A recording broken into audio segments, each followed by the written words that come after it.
badass Canadian reggae music. Need we say more? Today we break down Informer by Snow. So trudge through 12 inches of snow as we figure out how Canadian reggae became a thing on this episode of Wonders and Blunders.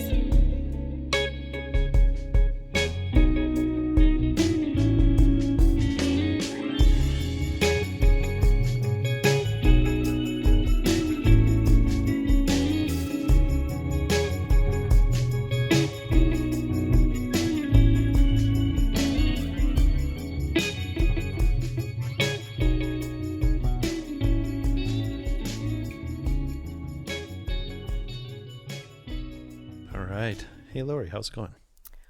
You know, I've been thinking, and I have a question for you. Mm-hmm. When you think of snow, you think of like cold, wintry, blustery mix, right? We're from Minnesota, yeah. What about when you hear a leaky boom boom down? I think of Canadian reggae superstar. Snow, right? Yeah. Okay, so that's today, insane, man. How that whole sentence just made my brain hurt. Canadian reggae with obviously some kind of dietary restriction if he's leaky boom boom down. He ate too much Celestra. That's what. It was the early 90s. It was the chips that caused a leaky boom boom down. It was the early 90s here, so it was like 2000s for Canada.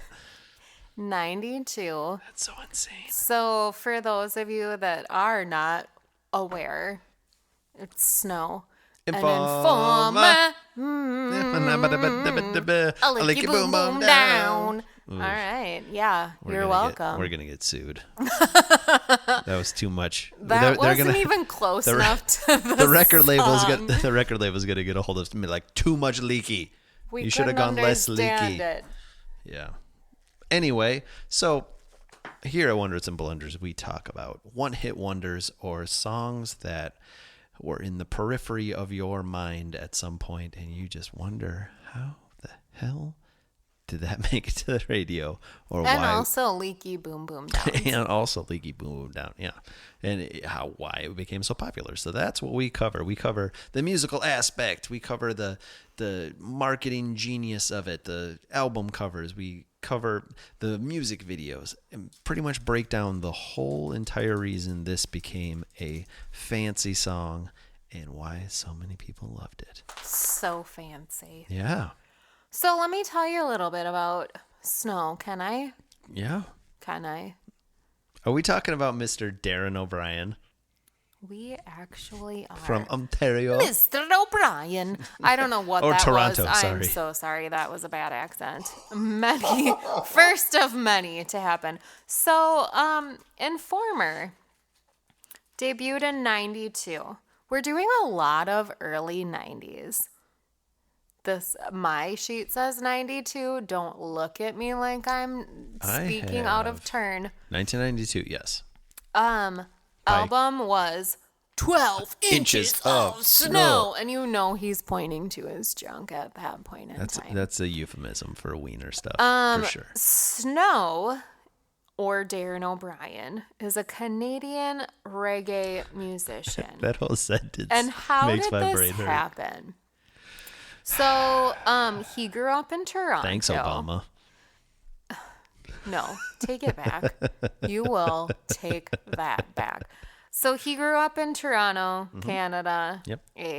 And so some Jamaicans moved into his neighborhood.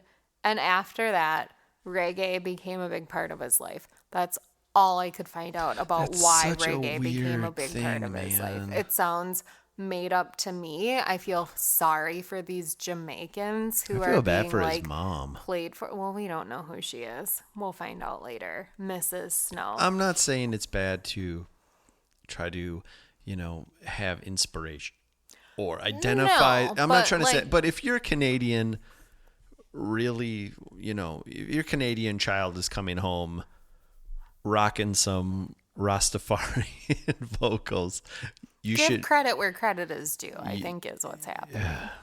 Okay, we'll So agree to disagree anyhow, on that one. it's getting too real. So anyways, this song was it was Billboard #1 for 7 consecutive weeks. It was Snow's biggest hit in the UK. Only hit in the UK. Okay, biggest only, sure. 12 inches of only. It was also on the greatest songs of the 90s for VH1.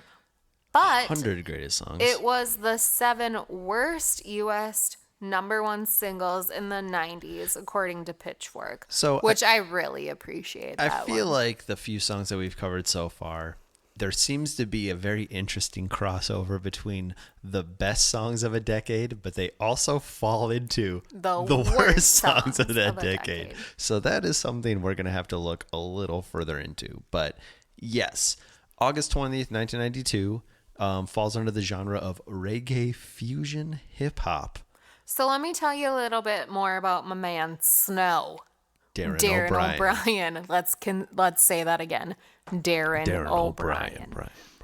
He was on vacation in Queens in '92. He met rapper Mick Sean and recorded. MC Sean. Oh, I'm sorry, MC Sean. That's me not knowing how to read words. And recorded 4 singles, and then they were signed by East West Records. Then Snow was incarcerated for assault, and while serving time, his song Informer began getting radio play. So the song Informer is actually based on another incident in '89 where Snow is charged with 2 counts of murder. So this is just like a really great guy that moms want their daughters to meet. Yeah. And then charges were reduced. So really it's only aggravated assault. So, I mean, let's hook him up with everyone's daughter. Yeah. As a Canadian, he's pretty hard, man. Yeah, That's who pretty. knew? Yeah, he once said, so to quote Mr. Darren O'Brien, he said, "That's a jail song. I wrote that song in jail about informers, but people didn't know what I was singing." Because we couldn't understand you. No, because you were too leaky boom boom down. So, the song was... Okay, so from a marketing standpoint, let's just break this down. Yeah, I don't... Okay, because honestly, the previous songs that we've talked about, there have been really obvious marketing ploys behind the songs. Right. This one, I literally only remember the song, so I'd be very interested to see if there's any extra things going on about it. There's not. This is, Well, there we this go. was actually a big stretch for me from a marketing standpoint Sure. to try to figure out why this worked. Okay. And I have a few thoughts behind it. The song was different. Like you probably didn't at that time. You didn't hear of a delivery that was the same. They actually Sure. the music video was released, and then later they had to put captions to it because So you can people could not understand what he was saying. So I think that might be part of it, just because it sounded different. Sure. No, that makes sense. But reggae purists viewed this song as commercial and watered down, and they thought it was mocked by their actual style. So people that were like actually reggae artists did not like the song. Okay, so here's my thing. Eminem got a lot of flack for being a white rapper, Yeah. which rap isn't. I mean, it kind of borderlines. Yes, it was a part of a culture, but I feel like reggae is so much more embedded, culturized type of music that this Canadian guy should have gotten way more flack for it than just, oh, I think it's a little bit of commercialized. I thought he'd get murdered over this, to be honest. That's just me, though. Well, he was in jail at the time, so we don't know what Was he an people tried to do to informer? him. Oh, I gotta Maybe. stop. No, only 3 seconds. That's all we can say, or else I get sued. So, from a marketing standpoint, why did this work? I honestly had to dig really deep to try to figure out Yeah. from a marketing brain and campaign. Why did this work? And this is what I put together. This may not be true at all. But Ice Ice Baby, another white dude doing another genre that wasn't a white person's genre, was popular at the time, and it was different from the norm. Ice Ice Baby was debuted in 99. This was debuted in 92. You mean 89? Oh, 90. 1990. Oh, yeah. Was when Ice Ice Baby. Ice Ice Baby. And then this was 92. So I think they kind of fed off each other. Sure. I honestly think that Informer just kind of rode the coattails of Ice Ice Baby. Because seriously, like, you look at the video, there's nothing outstanding. Sure. It's a white dude. There's girls that are like twerking for no reason that makes sense at all. There's the MC Sean, which, like, good for him for like doing his thing, because he's the only one that's like holding the video together.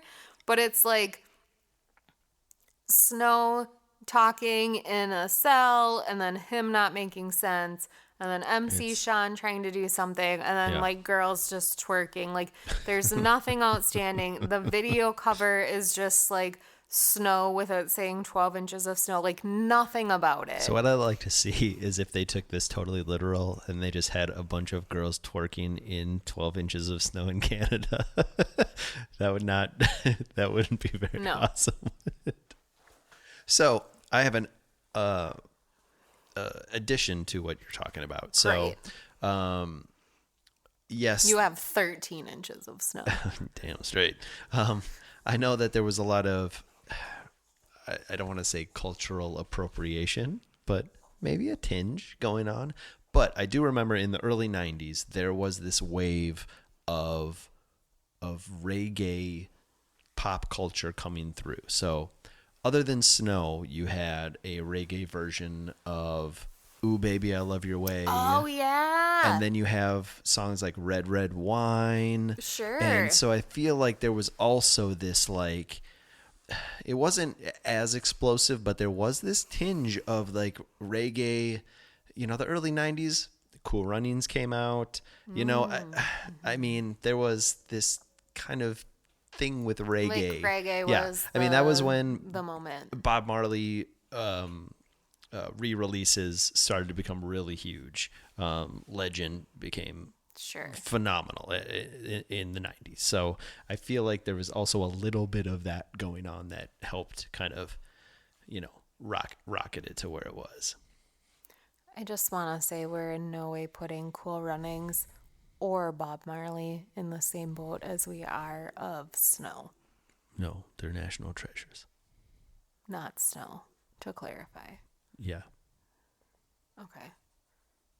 I just wanted that to be clear. John Candy and Bob Marley will not be in the same. You went the John Candy route with Cool Runnings. Well, yeah.